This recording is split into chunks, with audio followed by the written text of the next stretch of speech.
नमस्कार दोस्तों, apical agree academy के यूट्यूब चैनल में एक बार पुनः आपका स्वागत है। साथियों, एग्रीकल्चर के इम्पोर्टेंट क्वेश्चन की प्रैक्टिस के लिए हम लोगों ने एक श्रृंखला आरंभ की है कल से, और उसमें पार्ट 1 हम लोगों ने कल पढ़ लिया था। आज हम सेकेंड पार्ट यहाँ पर लेकर के आए हैं, और यहाँ पर मेरी कोशिश रहेगी कि वो सारे क्वेश्चन जो एग्ज़ाम के अंदर आते हैं या उसके पैटर्न पर किस प्रकार से क्वेश्चन बनते हैं उसकी प्रैक्टिस आपको करवाई जाए, और साथ में एक क्वेश्चन की जो 4 ऑप्शन हैं उन ऑप्शन के बेसिस पे नया क्वेश्चन किस प्रकार से बन सकता है वो भी आपको प्रैक्टिस में यहाँ पर करवाने वाला हूँ। तो आइए हम बात करेंगे आज के पहले क्वेश्चन के बारे में। और यहाँ पर अगर देखा जाए क्वेश्चन नंबर 21 से हम लोग स्टार्ट करेंगे, क्योंकि कल हम लोगों ने 1 से लेकर के 20 क्वेश्चन सोल्व किए थे। आज भी हम लोग 20 क्वेश्चन को सोल्व करने वाले हैं, और यहाँ पर 20 क्वेश्चन के माध्यम से हर क्वेश्चन से 4 संभावित जो क्वेश्चन बनते हैं, यानी कि हम लोग मात्र 20 क्वेश्चन ही सोल्व नहीं करेंगे, उनके बहाने हम लोग बहुत सारे क्वेश्चन यहाँ पर सोल्व कर सकते हैं, और किस प्रकार से नए क्वेश्चन बनते हैं उनकी प्रैक्टिस करेंगे। देखिए, आज का पहला क्वेश्चन है botanical name of the red gram. Red ग्राम, जिसको यहाँ पर लाल चना लिखा हुआ है, लाल चने का वानस्पतिक नाम क्या होता है? साथियों, यहाँ पर अगर देखा जाए तो रेड ग्राम यानी कि लाल चना, ये अगर देखा जाए तो अरहर का वानस्पतिक नाम यहाँ पर पूछा गया है। अरहर, जिसको रेड ग्राम भी कहते हैं और पिजन पी भी कहा जाता है। तो यहाँ पर अगर हम इस क्वेश्चन की बात करें तो रेड ग्राम के बोटनिकल नेम की हम बात करें, यानी अरहर के वानस्पतिक नाम की हम बात करेंगे, तो कैजेनस कैजान जो है ये अरहर का वानस्पतिक नाम होता है। अब समस्या कहाँ आती है एग्जाम के अंदर? अगर हम देखें, जो लोग हिंदी मीडियम के छात्र हैं, अगर वो देखें, वो इसको अगर लाल चना समझते हैं तो बहुत सारे बच्चे ऐसा मानते हैं कि ये चने का वानस्पतिक नाम पूछा हुआ है। चने का जो वानस्पतिक नाम होता है botanical name of the gram साइसर arietinum. यहाँ पर देखिए, साइसर एरिटिनम चने का नाम है। और चने के मामले में हम बात करते हैं, चने 2 प्रकार के होते हैं, ब्राउन भूरा चना जिसकी हम बात करें, और काबुली चना। तो यहाँ पर बहुत सारे बच्चे ऐसे होते हैं जो कंफ्यूज हो जाते हैं कि ये लाल चना जो है ये किस प्रकार के चने के बारे में पूछा गया है। जबकि मैं आपको बताऊं, रेड ग्राम के नाम से लाल चने के ऊपर क्वेश्चन बन जाता है हिंदी में। ग्रीन ग्राम यानी कि मूंग को हम लोग ग्रीन ग्राम कहते हैं, उसको हिंदी में हरा चना भी कहा जा सकता है। क्योंकि व्यापम की एग्जाम की हम बात करें तो वहां पर गूगल ट्रांसलेट जो हिंदी करता है उसके हिसाब से वो ग्रीन ग्राम को हरा चना बोलेगा, और उड़द की हम बात करें ब्लैक ग्राम, उसको काला चना बोलेगा, और अरहर अगर रेड ग्राम है तो उसको लाल चना बोलेगा। तो आपको ध्यान रखना है कि रेड ग्राम की बात करें यानी कि वो अरहर की बात कर रहे हैं, और हरा चना यानी कि वो मूंग की बात कर रहे हैं, और काला चना यानी कि वो उड़द के बारे में क्वेश्चन पूछ रहे हैं। चलिए अगले क्वेश्चन की बात करें। Isolation distance of the foundation seed of the gram. चने के आधार बीज के लिए पृथक्करण दूरी कितनी होना चाहिए, ये यहां पर पूछा गया है। पृथक्करण दूरी को विलगन दूरी भी कहा जाता है, और पृथक्करण जो होता है उसके लिए अलगाव दूरी भी वो कह सकते हैं, आइसोलेशन डिस्टेंस। सबसे पहले मैं आपको बता दूं, आइसोलेशन डिस्टेंस जो होता है इसकी आवश्यकता क्यों पड़ती है। हमें अगर सीड प्रोडक्शन करना है, बीज उत्पादन हम लोग अगर करना चाहते हैं, और हम उसमें जेनेटिक प्योरिटी यानी कि आनुवांशिक शुद्धता को मेंटेन करना चाहते हैं, हम नहीं चाहते कि आनुवांशिक शुद्धता में किसी प्रकार की कोई गड़बड़ी हो, और हमें शुद्ध बीज अगर प्राप्त करना है, तो एक ही फसल की जो 2 अलग अलग वैरायटियां होती है उनके बीच में ये आइसोलेशन डिस्टेंस या पृथक्करण दूरी रखने की आवश्यकता होती है। मान लीजिए कि चना जो है उसकी हम बात करें, और चने की 2 अलग अलग वैरायटियां हैं। जैसे एक की हम बात करें कि एक वैरायटी जो है वो उज्जैन 24 है, और जो दूसरी वैरायटी है वो विशाल है। अब चने की 2 अलग अलग वैरायटियां हैं, तो इनके 2 खेतों के बीच में, 2 वैरायटियों के बीच में कितनी न्यूनतम दूरी हो ताकि एक फसल के, एक वैरायटी की जो पोलन ग्रेन है, परागकण है, वो उड़ करके दूसरी वैरायटी के पास में नहीं जाए। क्योंकि अगर वहां पर अगर इस प्रकार से परागण हो जाएगा तो आनुवांशिक शुद्धता जो है वो मेंटेन नहीं रह पाएगी। तो आपको एक क्वेश्चन तो यहां पर यह ध्यान रखना है कि आइसोलेशन डिस्टेंस हमेशा जेनेटिक प्योरिटी या आनुवांशिक शुद्धता को बनाए रखने के लिए रखा जाता है, और ये एक ही फसल की 2 अलग अलग वैरायटियों के बीच में रखा जाता है। जैसे कि अगर गेहूं की हम बात करें तो गेहूं की अगर 2 अलग अलग वैरायटियां हैं, लोकवन और अगर सोनारा 64 की हम बात करें, तो इन 2 अलग अलग वैरायटी के बीच में हमें आइसोलेशन डिस्टेंस रखना पड़ेगा। अगर फसल अलग अलग है, एक गेहूं है और एक चना है, तब हमें अलग अलग फसलों में इस प्रकार के आइसोलेशन डिस्टेंस की कोई आवश्यकता नहीं होती है। फिर हम बात करें इस क्वेश्चन की कि यहां पर अगर चने के फाउंडेशन सीड की हम बात करें, आधार बीज की हम बात करें, तो यहां पर इसके लिए हमें 3 मीटर का आइसोलेशन डिस्टेंस रखना होता है। फाउंडेशन सीड जिसको मदर सीड भी कहा जाता है, तो यहां पर मैं लिख देता हूं कि फाउंडेशन सीड को मदर सीड भी कहा जाता है। आपकी एग्जाम में इस प्रकार से भी क्वेश्चन पूछा होगा कि मदर सीड जो होता है ये कौन से सीड को कहा जाता है, तो फाउंडेशन सीड, मदर सीड जो है इसी नाम से वो जाना जाता है। और इसके लिए अगर हम टैग की बात करें तो व्हाइट कलर का जो टैग है वो इस प्रकार के बीज को दिया जाता है। और यहाँ पर इसकी विलगन दूरी की हम बात करेंगे तो वो 3 मीटर आएगी। ठीक है दोस्तों, नेक्स्ट क्वेश्चन की ओर हम बढ़े और अगला जो हमारा क्वेश्चन है 23 वाला जो क्वेश्चन है उसकी हम बात करें। क्वेश्चन है gram is related with the family. Gram यानी कि चना वो कौन से परिवार, कौन से कुटुंब से संबंधित होता है। यहां पर दोस्तों चने का परिवार या दलहनी फसलें जितनी भी है पल्सेस क्रॉप उनकी फैमिली की बात करिए। क्वेश्चन बड़ा ही बेसिक है। दाल वाली फसलें जो है वो लेग्यूमिनेसी परिवार में आती है। अब मैं आपको यहाँ पर इससे एक नए क्वेश्चन के बारे में बताऊं। बहुत सारे बच्चे ये मानते हैं कि कई बार लेग्यूमिनेसी ऑप्शन में नहीं होता और यहाँ पर पेपिलियोनिएसी लिखा होता है। तो यहाँ पर अगर पेपिलियोनिएसी लिखा होता तो वो भी हमारा आंसर सही होता, लेकिन वहाँ पर ध्यान रखना है कि लेग्यूमिनेसी जो है वो परिवार है, जबकि जो पेपिलियोनिएसी है वो लेग्यूमिनेसी के अंदर आने वाला उप परिवार होता है।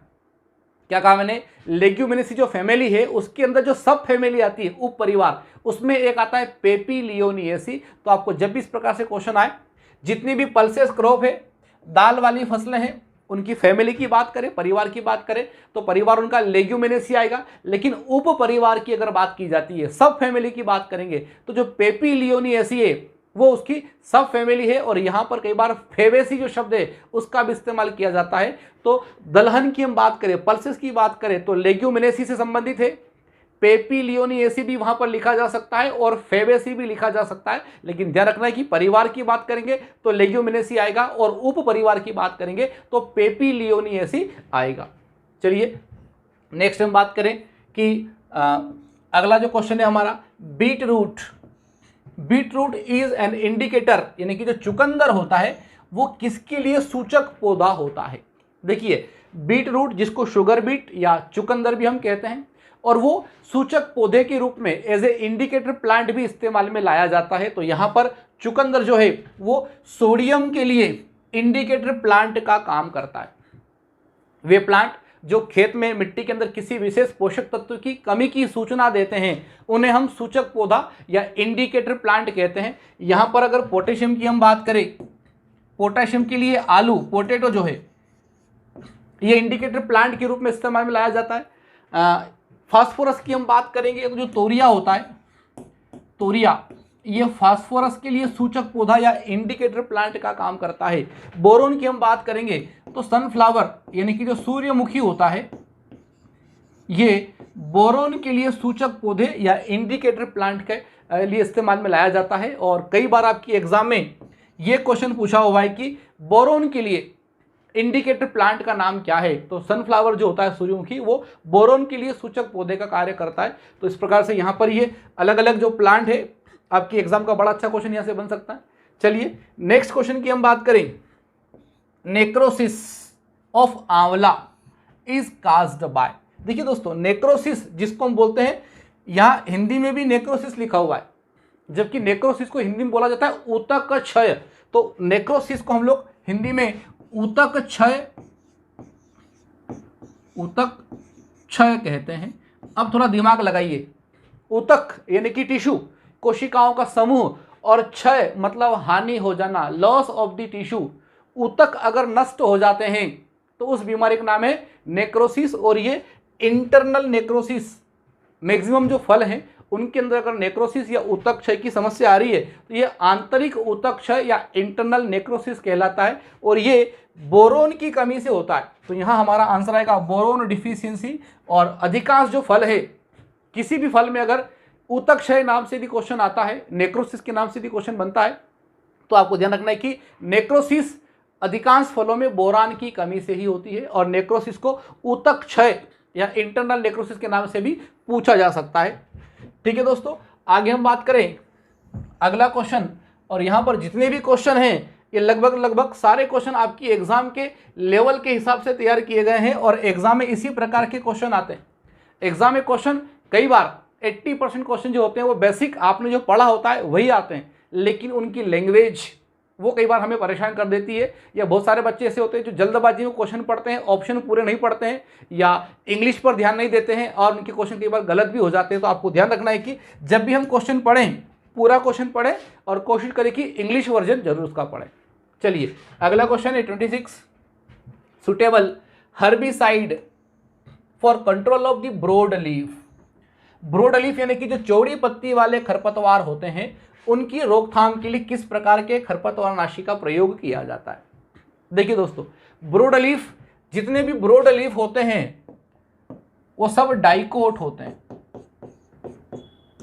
डाइकोट द्विबीजपत्री जो पौधे होते हैं उनको हम लोग ब्रॉड लीफ प्लांट या चौड़ी पत्ती वाले जो है पौधे कहते हैं। और यहाँ पर चौड़ी पत्ती वाले खरपतवार के लिए किस प्रकार के शाकनाशी का प्रयोग किया जाता है, ये क्वेश्चन पूछा गया है। और स्पेशली हम बात करें वीट की, तो वीट के अंदर ब्रॉड लीफ के लिए, गेहूं के अंदर ब्रॉड लीफ के लिए 2,4-D का इस्तेमाल किया जाता है। 2,4-D सबसे अधिक प्रचलित शाकनाशी है जो गेहूं में चौड़ी पत्ती के खरपतवार को नष्ट करता है। और साथियों 2,4-D के बारे में आपको एक बात बता दूं कि ये एज ए वीडिसाइड यानी कि शाकनाशी के रूप में भी इस्तेमाल में लाया जाता है और ये as a PGR plant growth regulator के रूप में भी यूज किया जाता है। तो 2,4-D जो है वो एग्रीकल्चर में दो अलग अलग उद्देश्यों के लिए इस्तेमाल में लाया जाता है। यदि इसकी सांद्रता ज़्यादा है, अधिक सांद्रता का रसायन यदि हम तैयार करेंगे, घोल तैयार करेंगे, तो वो शाकनाशी का कार्य करेगा, खरपतवारनाशी का काम करेगा। लेकिन यदि वो 10 से 20 ppm के आसपास यदि हम लोग घोल 2,4-D का इस्तेमाल करेंगे तो वो PGR का कार्य करता है। एग्जाम में ऐसा क्वेश्चन भी आया हुआ है कि वो कौन सा शाकनाशी है जो शाकनाशी के साथ साथ में प्लांट ग्रोथ रेगुलेटर या प्लांट हार्मोन के लिए भी इस्तेमाल में लाया जाता है। तो 2,4-D यहाँ पर हमारा परफेक्ट आंसर है।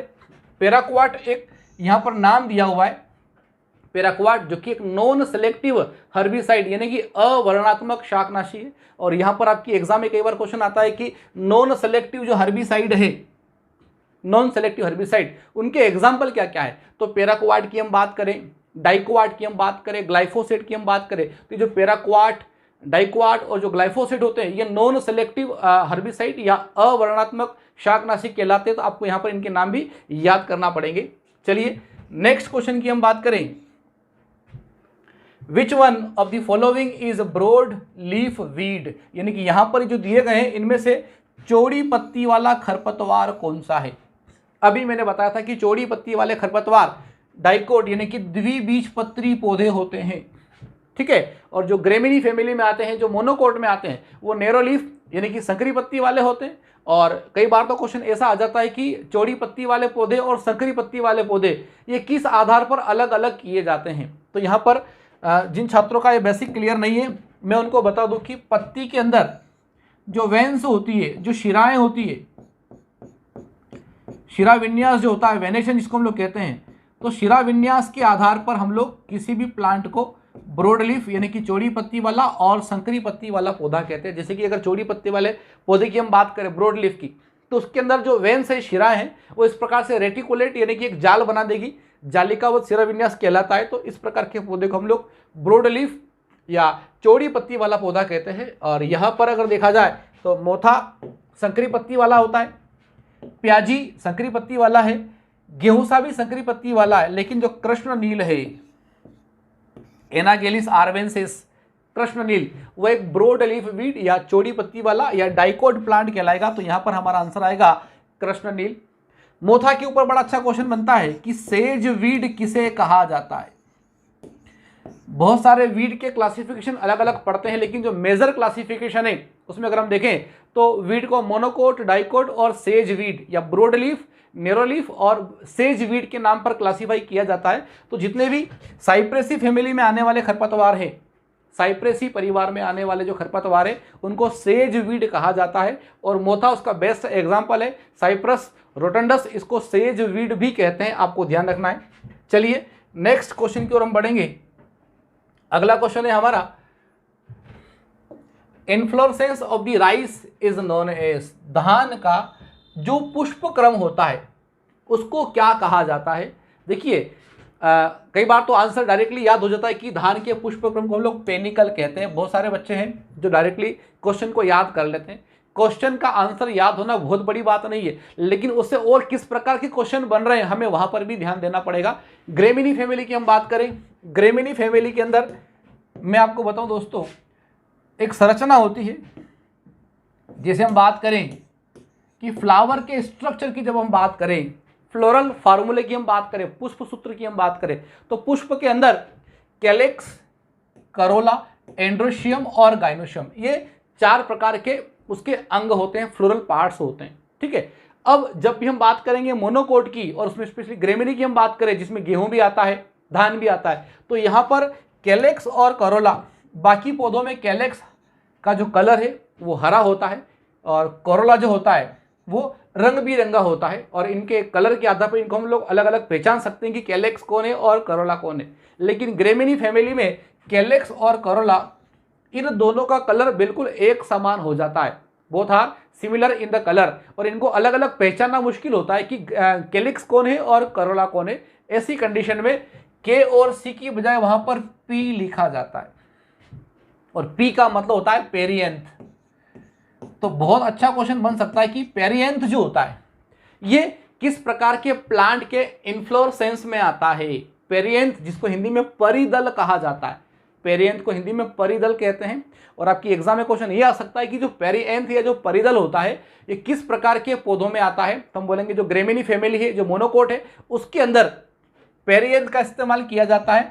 पेरिएंथ का मीनिंग क्या होता है, तो हम बोलेंगे जब कैलिक्स और करोला दोनों एक समान दिखाई दे, दोनों में कोई विशेष अंतर नहीं हो, तब और इनको हम अलग अलग पहचानना जब मुश्किल हो जाता है, तब कैलिक्स और करोला के स्थान पर पी का इस्तेमाल किया जाता है। तो आपको थोड़ा सा ध्यान रखना है कि पेरिएंथ जो होता है ये धान और गेहूं के पुष्प क्रम से संबंधित होता है। चलिए दोस्तों, यहां पर बाकी के ऑप्शन पे हम देखें तो यहां पर देखिए क्या दिया है, स्पाइकलेट, गेहूं, व्हीट, गेहूं के इनफ्लोरेसेंस को, गेहूं के पुष्प क्रम को स्पाइक ऑफ स्पाइकलेट भी कहा गया है, और उसको हिंदी में अनुशुकी का शुकी प्रकार, हिंदी अगर देखें तो बड़ी विशिष्ट है। गेहूं के पुष्पक्रम को हिंदी में अनुशुकी का शुकी प्रकार कहते हैं, जबकि यहां पर स्पाइकलेट लिखा हुआ है। सिलिक्वा की हम बात करें, ये फल है दोस्तों, सिलिक्वा और सिलिकुला, कुर्सीफेरी परिवार, सरसों परिवार की हम बात करें, उसके फल को सिलिक्वा या सिलिकुला कहा जाता है, ये ध्यान रखना है आपको। और ईयर या हेड, कई बार गेहूं के लिए ईयर जो है ये टर्म भी यूज किया जाता है, लेकिन मेनली अगर देखें तो गेहूं का जो पुष्पक्रम है वो स्पाइक ऑफ स्पाइकलेट कहलाता है। चलिए नेक्स्ट क्वेश्चन पर हम आए। First hybrid of the rice, धान का प्रथम संकर जो था वो कौन सी वैरायटी थी, धान की पहली संकर किस्म कौन सी थी, Pusa basmati 1, CORH1, TN first और जया। साथियों, धान और संकर धान की हम बात करें तो जब भी संकर धान का नाम आता है, संकर धान को विकसित करने का, है ना, डेवलप करने का जो क्रेडिट है वो चाइना के वैज्ञानिक है YL पिंग साहब, उनको दिया जाता है। और उन्होंने जो हाइब्रिड राइस की जो वैरायटी डेवलप की थी उसके लिए कौन सी टेक्निक का इस्तेमाल किया था। तो आपको ध्यान रखना है कि हाइब्रिड राइस के बारे में जब भी क्वेश्चन आता है हमें YL ping, doctor YL ping, इनका जो योगदान है वो ध्यान रखना है कि इन्होंने सबसे पहले धान की संकर किस्म तैयार की थी। इन्होंने जिस टेक्निक का इस्तेमाल किया था वो था CMS technique, cytoplasmic male sterility.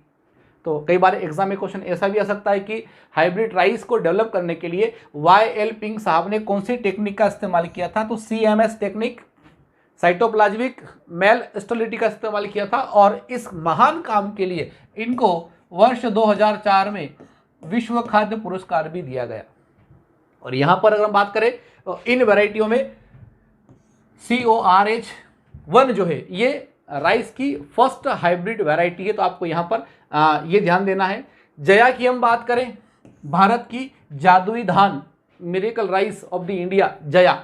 विश्व की जादुई धान की हम बात करेंगे तो IR8 जो है, IR8 को miracle rice of the world, विश्व की जादुई धान कहते हैं, जबकि जया जो है इसको भारत की जादुई धान कहा जाता है। तो आपको अलग अलग जो क्वेश्चन यहाँ पर हम बात कर रहे हैं सभी के ऊपर ध्यान देना पड़ेगा, और ऐसा नहीं कि जो क्वेश्चन दे दिया सेम क्वेश्चन ही एग्जाम में आता है, कई बार क्वेश्चन को वो मॉडिफाइड करके भी पूछ लेते हैं। चलिए नेक्स्ट क्वेश्चन की हम बात करें, किंग ऑफ फॉडर, है ना, चारे वाली फसलों में फसलों का सम्राट यानी कि राजा किसे कहा जाता है। चारे वाली फसलों का राजा या king of the fodder crop कौन है? और यहाँ पर है लूसर्न, बरसीम, फेन्यूग्रीक और कोई नहीं। दोस्तों लूसर्न जिसको हम लोग कहते हैं रिजिका, रिजिका या अल्फा अल्फा, बरसीम जिसको इजिप्शियन क्लोवर भी कहा जाता है, बरसीम को इजिप्शियन क्लोवर या मिस्र का चारा भी कहा गया है, और इसी को किंग ऑफ फोडर या चारों का राजा कहा जाता है। बरसीम जो कि एक एन्युअल फोडर क्रॉप है, वार्षिक जो है वो चारे वाली फसल है, और अक्टूबर नवंबर के महीने में इसकी बुवाई की जाती है। और ये दुधारू पशुओं के लिए, मिल्च ब्रीड्स की हम बात करें, मिल्च एनिमल की हम बात करें, उनके दूध उत्पादन के लिए हरे चारे के रूप में सबसे अधिक प्रचलित है। तो यहाँ पर बरसीम को हम लोग चारों का राजा या किंग ऑफ फोडर कहेंगे, ये आपको ध्यान रखना है। नेक्स्ट अगले क्वेश्चन की हम बात करें तो हमारा अगला क्वेश्चन है cultivation of the crops with forest trees is known as, यानी हम फसलों को वन के साथ, यहाँ पर जंगली इमारती, जंगली की बजाय हमें बोलना चाहिए कि जो हमारी इमारती लकड़ी होती है, वृक्षों के साथ में हम लोग चारे वाली फसलों को लगा रहे हैं ना। फोडर क्रॉप मतलब क्या? चारे वाली फसल। तो चारा फसलों को हम लोग वनों के साथ में जब उगाते हैं तो उसको किस प्रकार की पद्धति कहा जाता है? देखिए दोस्तों, अगर हम वन की बात करें, फॉरेस्ट की बात करें, उसके लिए सिल्वी शब्द का इस्तेमाल होता है। सिल्वीकल्चर, सिल्वीकल्चर वृक्षों की खेती या इमारती लकड़ी के लिए जो हम लोग पेड़ लगाते हैं तो सिल्वीकल्चर होता है। और साथ में फोडर क्रॉप है, चारे वाली फसलें हैं, यानी कि पास्चर का इस्तेमाल करेंगे। तो यहाँ पर वो वन प्लस चारे वाली फसलें हैं तो हम क्या बोलेंगे? सिल्वी पास्चर। तो यहाँ पर हमारा आंसर आएगा सिल्वी पास्चर, ये आपको ध्यान रखना है दोस्तों। फिर बाकी ऑप्शन की हम बात करें, सिल्वीकल्चर है ना, तो यहाँ पर अगर इमारती वृक्ष हम लोगों ने लगा रखे हैं खाली तो वो वहाँ पर सिल्वीकल्चर कहलाएगा। एले क्रॉपिंग का मतलब होता है कि रास्ते के साइड में, रास्ते के आइट साइड में या गलियारे में जो हम लोग फसल लगाते हैं, बहुवर्षीय पेड़ों के बीच में जो फसल लगा देते हैं उसको हम लोग एले क्रॉपिंग कहते हैं। और यहाँ पर स्ट्रिप क्रॉपिंग की बात करें तो ढलान के ऊपर है ना, पहाड़ी क्षेत्रों में इस प्रकार की खेती की जाती है ताकि मिट्टी के कटाव को कम किया जा सके और पानी का जो पर्कोलेशन होता है उसको बढ़ाया जा सके। चलिए नेक्स्ट क्वेश्चन पर हम आते हैं, और हमारा अगला क्वेश्चन है, इसको मैं थोड़ा सा रिमूव कर देता हूँ। चलिए अगला क्वेश्चन है हमारा, a plant in which flowering can occurs respective of the day length. देखिए फ्लावरिंग जो है, पुष्पन की वो बात कर रहा है और उसके लिए डे लेंथ का कोई प्रभाव नहीं है। वे पौधे क्या कहलाते हैं? जो पुष्पन के लिए प्रकाश की लंबाई के प्रति अनुक्रिया नहीं दिखाते, there is no response.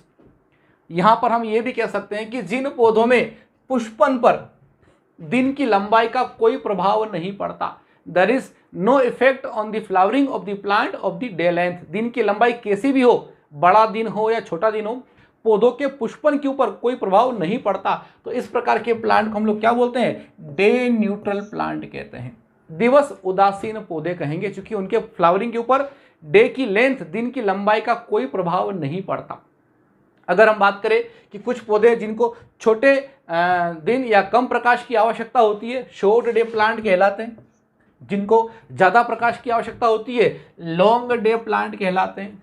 Scientist का नाम है यहाँ पर गार्नर और एलार्ड, जिन्होंने इस फिनोमिना के बारे में बताया था। और जब पौधों के पुष्पन के ऊपर प्रकाश की अवधि की हम बात करते हैं कि डे लेंथ का कितना प्रभाव पड़ता है, उसके लिए टेक्निकल एक टर्म है दीप्तिकालिता। दीप्तिकालिता जिसको फोटो पीरियडिज्म कहा जाता है। और दीप्तिकालिता का मतलब ये होता है कि दिन की लंबाई का पौधे के पुष्पन के ऊपर क्या प्रभाव पड़ता है। और इसके लिए साइंटिस्ट जिन्होंने इसका अध्ययन किया था गार्नर और एलार्ड है, और इन्होंने प्लांट को 3 कैटेगरी में डिवाइड किया गया था, short day plant, long day plant और डे न्यूट्रल प्लांट। और यहाँ पर एक बात आपको विशेष ध्यान रखना है कि जितने भी खरीफ के हमारे पौधे हैं, खरीफ प्लांट, वो सब के सब शॉर्ट डे प्लांट, लघु दिवस पौधे कहलाते हैं। और धान के ऊपर कई बार आपकी एग्जाम में क्वेश्चन पूछा हुआ है कि धान किस प्रकार का पौधा है। अब धान का जो मुख्य सीजन है वो खरीफ सीजन है, तो धान को हम लोग लघु दिवस पौधा कहेंगे। दोस्तों शॉर्ट डे प्लांट, लघु दिवस पौधा, इसको हम अलग शब्दों में अगर कहें तो दीर्घ रात्रि पौधा भी कह सकते हैं। यानी कि जो शॉर्ट डे है वो लॉन्ग नाइट प्लांट हो सकता है, और यहाँ पर जो लॉन्ग डे है वो शॉर्ट नाइट प्लांट भी हो सकता है। ठीक है, तो इस प्रकार से आपको यहाँ पर ध्यान देना पड़ेगा। डे न्यूट्रल की हम बात करें, सबसे अच्छा दिवस उदासीन पौधा सनफ्लावर या सूर्यमुखी के बारे में हम लोग कई बार पढ़ते हैं, एग्जाम में कई बार यहाँ से क्वेश्चन भी आया हुआ है। और डे न्यूट्रल प्लांट यदि है, उसकी फ्लावरिंग पर डे की लेंथ का, दिन की लंबाई का कोई प्रभाव नहीं पड़ रहा है, तो हम उसको किसी भी सीजन में उगा सकते हैं, है ना। तो दूसरे शब्दों में कहें तो जो डे न्यूट्रल होगा उसको किसी भी मौसम में उगाया जा सकता है। चलिए अगले क्वेश्चन की हम बात करें। क्वेश्चन नंबर 33 हमारा क्या कहता है, contribution of agriculture in national gross domestic production. National gross domestic production यानी कि जीडीपी, जीडीपी के अंदर सकल घरेलू उत्पादन की हम बात कर रहे हैं। सकल घरेलू उत्पादन में एग्रीकल्चर का कितना योगदान है, और यहाँ पर ऑप्शन में 22%, 25%, 16% और यहाँ पर 20। तो दोस्तों यहाँ ऑप्शन के हिसाब से हमारा आंसर आएगा 16%। और वैसे अगर देखा जाए तो पहले की तुलना में अगर पिछले 25 सालों की हम बात करें तो उसकी तुलना में एग्रीकल्चर का जो योगदान है, contribution of the agriculture sector in GDP, वो धीरे धीरे कम होता जा रहा है। और यहाँ पर एक क्वेश्चन मैं आपको और बताना चाहूँगा कि जिस प्रकार से नेशनल इनकम में एग्रीकल्चर का कितना योगदान है उसकी हमने बात की, वो 16% है। वैसे ही क्वेश्चन बन सकता है कि एग्रीकल्चर के अंदर भी सबसे अधिक योगदान कौन से सेक्टर का है। एग्रीकल्चर में हम लोग बात करते हैं, फसलों की बात करते हैं, फिशरीज की बात करते हैं, डेयरी की हम बात करते हैं, पोल्ट्री की बात करते हैं। तो यहाँ पर आपको ध्यान रखना है कि एग्रीकल्चर सेक्टर के अंदर भी सबसे ज़्यादा योगदान जो है वो डेयरी इंडस्ट्री का है। तो यहाँ पर दो क्वेश्चन बड़े अच्छे बनते हैं।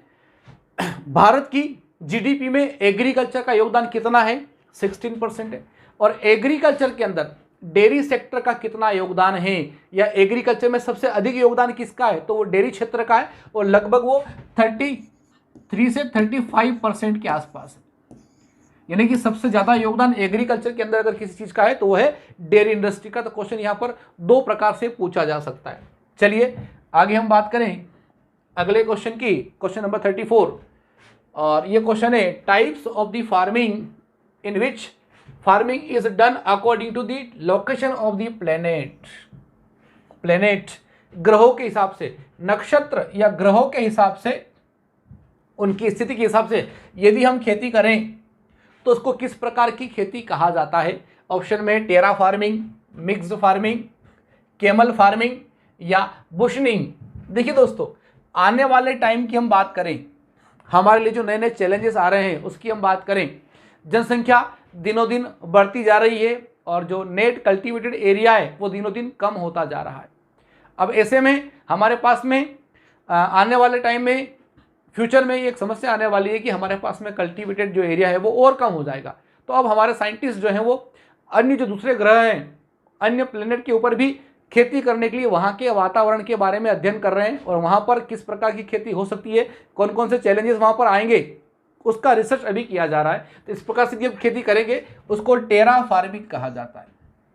ठीक है, तो एग्जाम में ऐसा क्वेश्चन आ सकता है कि टेरा फार्मिंग जो होता है इसका मीनिंग क्या होता है। तो हम बोलेंगे दूसरे प्लेनेट के ऊपर खेती करने के लिए वहाँ के हिसाब से जो वातावरण है वो पृथ्वी पर तैयार किया जाता है, और वहाँ के वातावरण के हिसाब से फिर खेती की जाती है, तो उसको टेरा फार्मिंग कहा जाता है।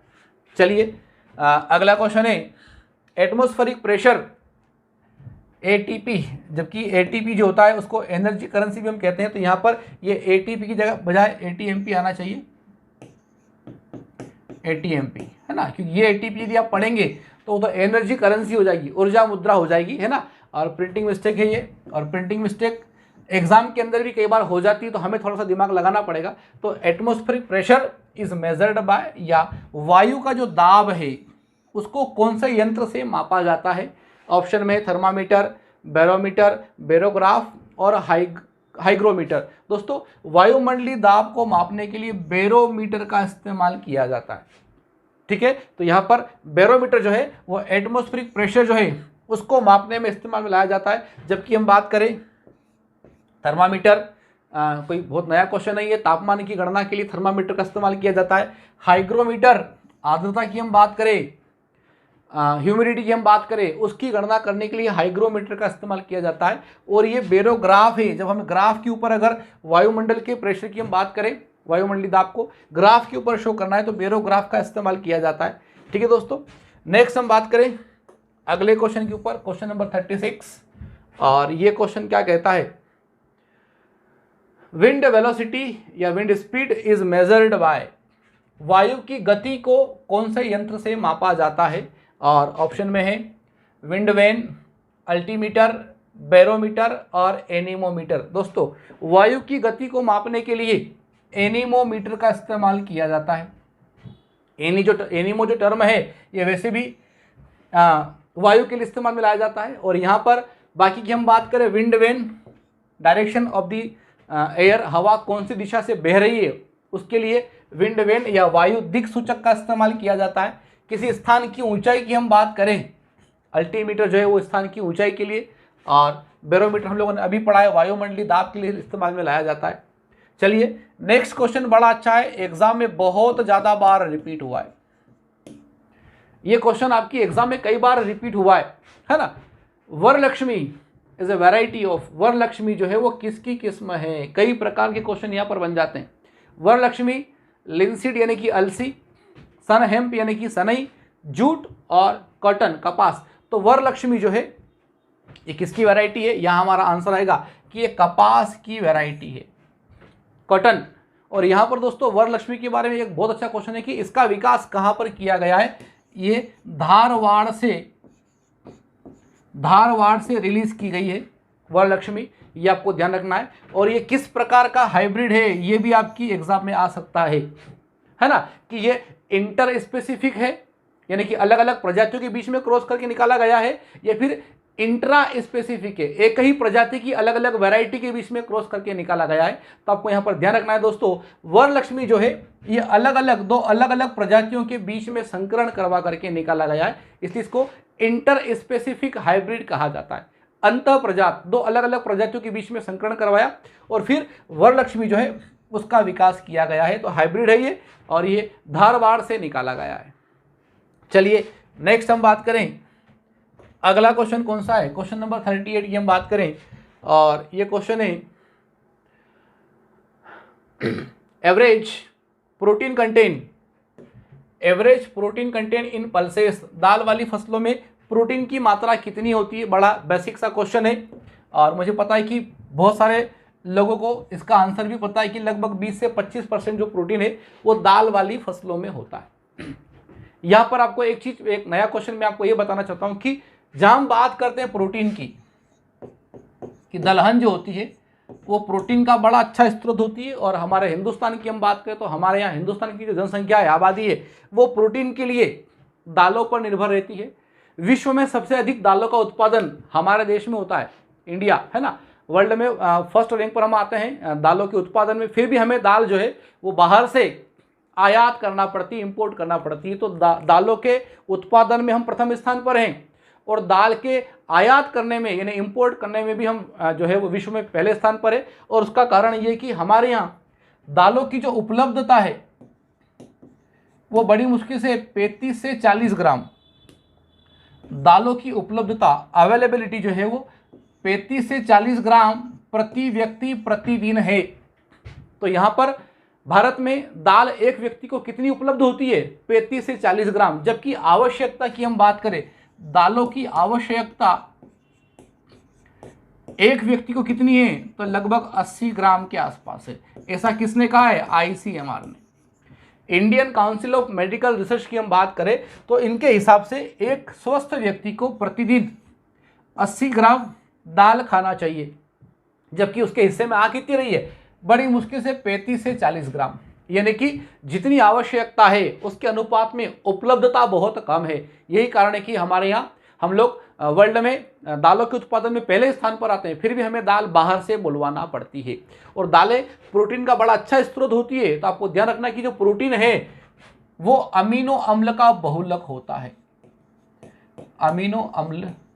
एमिनो एसिड, और उसका बहुलक होता है। तो कई बार एग्जाम में इस प्रकार से क्वेश्चन भी आ सकता है कि प्रोटीन जो होता है वो किसका बहुलक है, तो हम कहेंगे कि ये प्रोटीन है वो अमीनो अम्ल का बहुलक है। Protein is the polymer of the amino acid. और यहाँ पर प्रोटीन के लिए हमारी निर्भरता किसके ऊपर है, दालों के ऊपर है। और दालों के उत्पादन में भारत के अंदर मध्य प्रदेश जो है वो प्रथम स्थान पर आता है। अरहर और चना, जिसमें जो चना है वो प्रथम स्थान पर है, अरहर जो है वो दूसरे स्थान पर है। तो चना और अरहर ये दोनों मिलकर के भारत के अंदर जितनी भी दाल पैदा होती है उसका 75% जो उत्पादन है वो चना और अरहर ये दोनों मिलकर के कर देते हैं। चलिए दोस्तों, नेक्स्ट क्वेश्चन की ओर हम बढ़ें और अगला जो क्वेश्चन है हमारा उसकी हम बात करें। चलिए 40 क्वेश्चन की हम बात करेंगे। तो यहाँ पर ये आज की अंतिम 2 क्वेश्चन है हमारे पास में। Fixation of the atmospheric nitrogen is not easily done by which legume crop. दलहनी फसलों में वातावरणीय नाइट्रोजन को आसानी से स्थिर नहीं करता। ऐसी कौन सी दाल वाली फसल है जो वायुमंडल की नाइट्रोजन को फिक्स नहीं कर पाती? ऑप्शन में है पिजन पी यानी कि अरहर, पी यानी कि मटर, फ्रेंच बीन यानी कि राजमा और सोयाबीन। दोस्तों हमारा आंसर है यहाँ पर राजमा, फ्रेंच बीन। कारण ये कि जितनी भी दाल वाली फसलें होती है उनकी जड़ों में जो ग्रंथियां होती है, जो नोड्यूल्स होते हैं, उसमें राइजोबियम बैक्टीरिया पाया जाता है। और राइजोबियम बैक्टीरिया जो होता है वो नाइट्रोजन फिक्सेशन करने का काम करता है। लेकिन राजमा जो है, फ्रेंच बीन, ये अपवाद है। ये एक ऐसी दलहनी फसल है जिसकी जड़ों में ग्रंथियां नहीं पाई जाती। तो हम कहेंगे कि राजमा जो है ये वायुमंडल की नाइट्रोजन को फिक्स नहीं कर पाती। और यहाँ पर दोस्तों एक बड़ा अच्छा क्वेश्चन बनता है कि जो नोड्यूल्स बनती है, रूट के अंदर जो नोड्यूल्स बनती है, वहां पर उन नोड्यूल्स के अंदर जो एंजाइम एक्टिव होता है, नाइट्रोजिनेज, दाल वाली फसलों की जो ग्रंथियां हैं उनकी जड़ों में, वहां पर ग्रंथियों के अंदर जो एंजाइम है, नाइट्रोजिनेज की हम बात करें, नाइट्रेट रिडक्टेज की हम बात करें, तो इस एंजाइम को सक्रिय करने के लिए कौन से तत्व की आवश्यकता होती है? दूसरे शब्दों में हम कहें कि वो कौन सा तत्व है जो दाल वाली फसलों में नोडुल फॉर्मेशन या ग्रंथि निर्माण में बहुत ज़्यादा महत्वपूर्ण होता है। और यहाँ पर 2 प्रकार से क्वेश्चन बनते हैं। जड़ की हम बात करें, रूट को डेवलप कौन करता है, तो फास्फोरस करता है। लेकिन पल्सेस की बात करें, दाल वाली फसलों की जड़ों में जो ग्रंथियां होती है उसके निर्माण के लिए मोलिब्डेनम की आवश्यकता होती है। बहुत अच्छा क्वेश्चन है ये। और ये नाइट्रोजिनेज जो एंजाइम होता है या नाइट्रेट रिडक्टेज जो एंजाइम होता है उसका पार्ट होता है ये मोलिब्डेनम। तो ये अगर है वहां पर तो नोडुल फॉर्मेशन बहुत अच्छा होगा। और सभी दाल वाली जो फसलें हैं वो नाइट्रोजन स्थिरीकरण करने का काम करती है, लेकिन एक को हमें छोड़ना पड़ेगा, वो है फ्रेंच बीन यानी कि राजमा। चलिए, और लास्ट क्वेश्चन है दोस्तों, एनआरसी फॉर मस्टर्ड यानी कि national research centre for mustard, सरसों का राष्ट्रीय अनुसंधान केंद्र कहां पर है? और अब हम बात करें तो ये डायरेक्टरेट ऑफ मस्टर्ड रिसर्च यानी कि सरसों का अनुसंधान निदेशालय, ये कहां पर, इसको इस प्रकार से पूछा जा सकता है। तो दोस्तों भरतपुर, राजस्थान के अंदर जो भरतपुर है वहां पर सरसों का अनुसंधान होता है। तो इस प्रकार से आज ये हमारा सेकंड जो पार्ट था वो हम लोगों ने कंप्लीट किया है। और कल हम लोग थर्ड वाला पार्ट लेकर के आने वाले हैं, जिसमें फिर हम लोग इस प्रकार से कुछ और भी महत्वपूर्ण जो क्वेश्चन है उसके ऊपर डिस्कस करेंगे। और उम्मीद करता हूं कि जो श्रृंखला हमने स्टार्ट की है इसमें जो क्वेश्चन लोग डिस्कस कर रहे हैं ये आपकी एग्जाम में बहुत ही आपको मदद करने वाले हैं। और आगे के क्वेश्चन के लिए आप लोग हमारे साथ में बने रहिए।